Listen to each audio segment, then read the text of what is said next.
And he broke away from that because it didn't give him a lot of inner peace. It didn't give him the inner peace that he was looking for.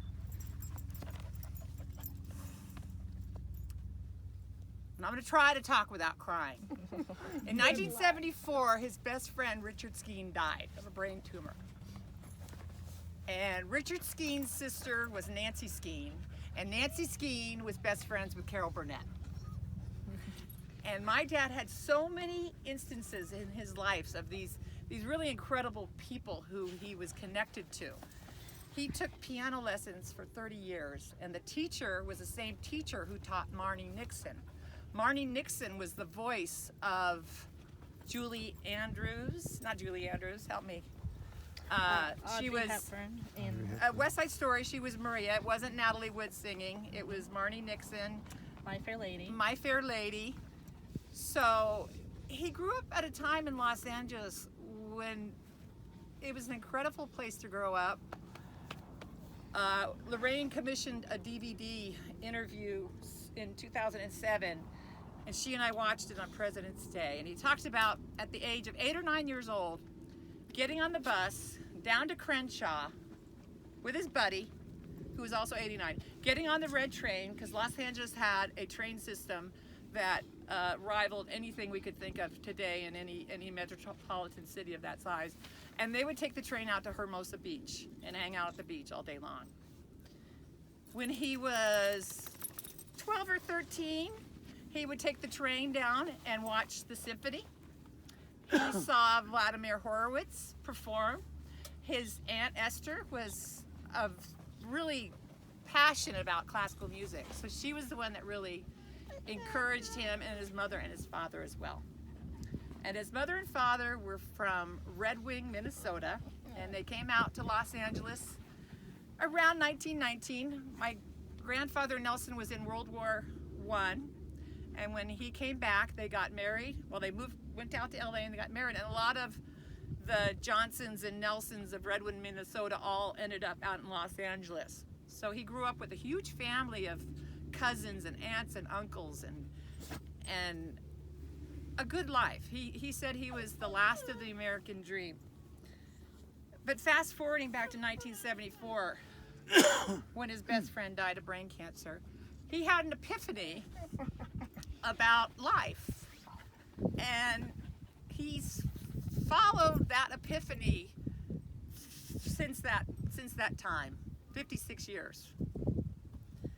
And it was a connection to nature. It was a connection to animals. It was a connection to a spiritual world that some would call God and some would call other names. He became an atheist. We were raised as atheists. But we were also raised with this huge network of spirituality that went around community and family and connection, and exactly what Dana read about. Powerful people who could look you in the eye, listen to you, feel your story, and he had that. He had that with his friends, his community members. He had an ongoing book exchange with Dr. Westervelt, and they had this cerebral relationship, but he also had a relationship with the FedEx guy because he gave dog biscuits out. So he really could connect to people at all levels. But contrast that with a total hermit. This guy lived on the river. The only reason he went to town was for dog food, beer, whiskey, and whatever basic food he needed to survive on in the last couple of years of his life.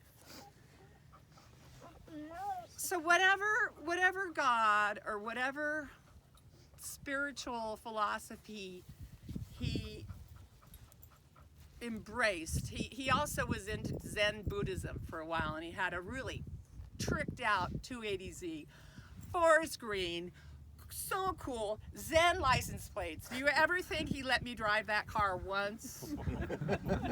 Never. I could tell him the whole other story about cars with him.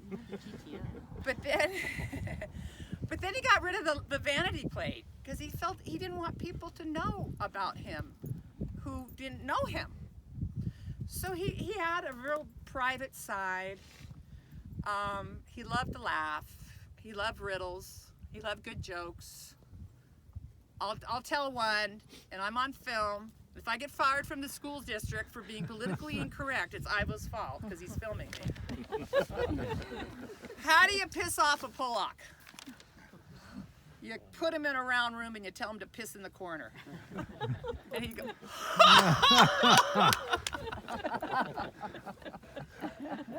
how do you confuse, I think was it. You wouldn't use the same word in both parts. But anyway, I just really feel that he found a certain utopia on earth. And if there's a God, in the way that a lot of people believe him, I hope that he has a utopia in the afterlife.